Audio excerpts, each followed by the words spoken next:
What's up YouTube? Teddy Westside here for another video where today we're going to be doing another install on the 2017 Mark 7 GTI.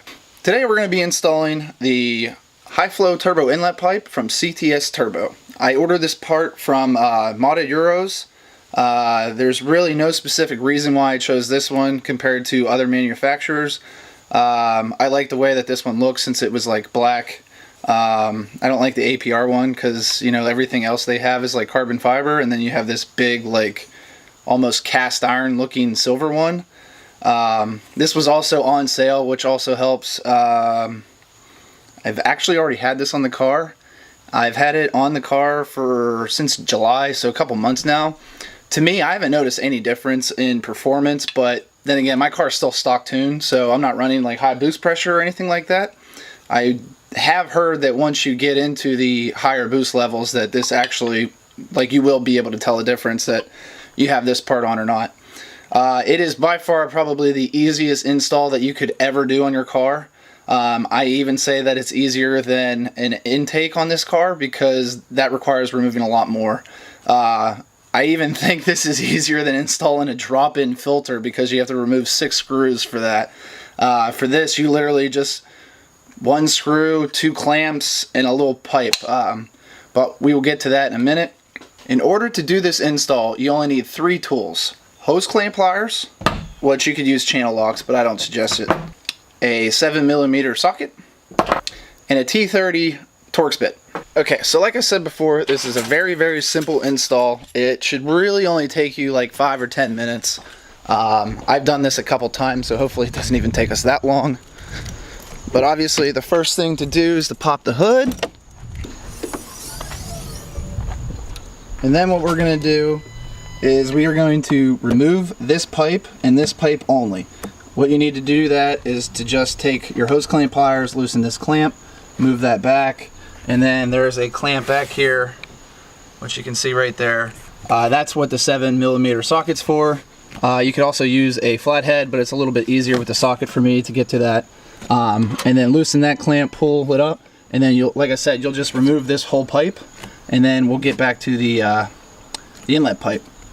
So I'm going to do that with some editing magic, and we'll see you in a minute. Okay, so here we have the stock turbo inlet pipe. To get this out, all we need to do is remove this pipe right here, and then you can hardly see it because the lighting, but we're going to remove that screw right back there, which is the T30 Torx bit. To remove this, you just need to twist it and pull. This bolt, you actually do not even need to pull out all the way. All you need to do is make sure that it's not attached anymore, and then we're just going to rotate this forward, and then it should just come right back out. I'm going to work on this real quick. Unfortunately, I don't have anybody else to hold the camera for me, but I feel like that was pretty simplistic for you to understand. Okay, so now that we got the old pipe out, I wanted to come over here and kind of show you guys exactly what we're working with. As you can see, if it'll focus, this is the stock part that we just took out, and this is the new one. Now you can clearly see that there is a difference. Well, let me actually match up the holes for you. Okay, so in the front, not too noticeable of anything, but where you really notice it is in the back. I mean, you can see how much smaller the stock one, which is here, is compared to the CTS Turbo one. Not to mention, it's really hard to kind of see it on camera, but when you look from above, you can see how much this one actually gets constricted as it goes into the turbo. Here, it's just the same diameter the entire way. So you're definitely going to be able to throw more air into the turbo, which is always good. So like I said, I think once I get my car tuned, I'll actually notice a difference. But now let's take this and put it in the car. Now that we're back over here, we're going to put this into the car, obviously. It's really hard to see, and again, I don't have anyone here to help me film. Sorry about the lighting, but to do this, you're just going to put the part into the turbo like this. You're going to turn it, and then you're going to put the new bolt, or not the new bolt, but put the bolt back in over here. Horrible with my angles today. And then plug in the pipe that goes on here. That pipe can be a to get off, let me tell you. I've done this 3 times, but like this time, of course, when I'm filming, it gave me issues. But then once you do that, you just want to put your intake pipe back on, and then you're good to go. So we'll do that and we'll get right back. Here's the finished product once you get the box or the pipe back on. As you can see, it's very hard to even tell that the part was installed.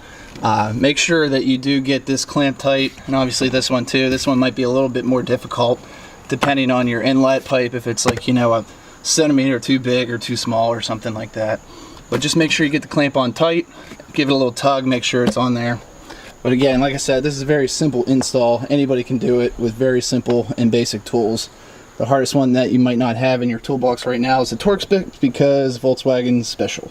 Okay, so I'm gonna wrap this video up in the garage because my neighbors are kind of looking at me like I'm a weirdo. If you've never done YouTube before, that happens a lot until you kind of get comfortable and used to it. I'm sure like it never really goes away. Like I said, you kind of just get used to it. But thanks for watching the video, guys. Like I said, very easy install. Anybody can do it. It only took me a couple minutes. The hardest part was getting off that pipe that goes right on here. But you know, you just got to work at it and you'll get through it. If you have any questions, please comment down below. I will be happy to answer. Thank you for all the support so far. The DIY video is up way past 450 views, which to me is amazing. I never really expected anything to like take off that much this quick. Sorry the videos are very sporadic. I am a college graduate paying student loans, so I don't have the money to just spend on cars constantly. I'm also married, so my wife has me limited too, which is good. But I do have some big plans coming. I am planning to do an exhaust or an intake next. I really want the exhaust because I think that'll give me the most sound difference, but an intake's obviously cheaper.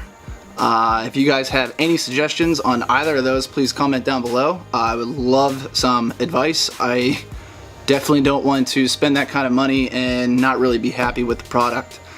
So I love getting advice and opinions from the Mark 7 community. It's a great community.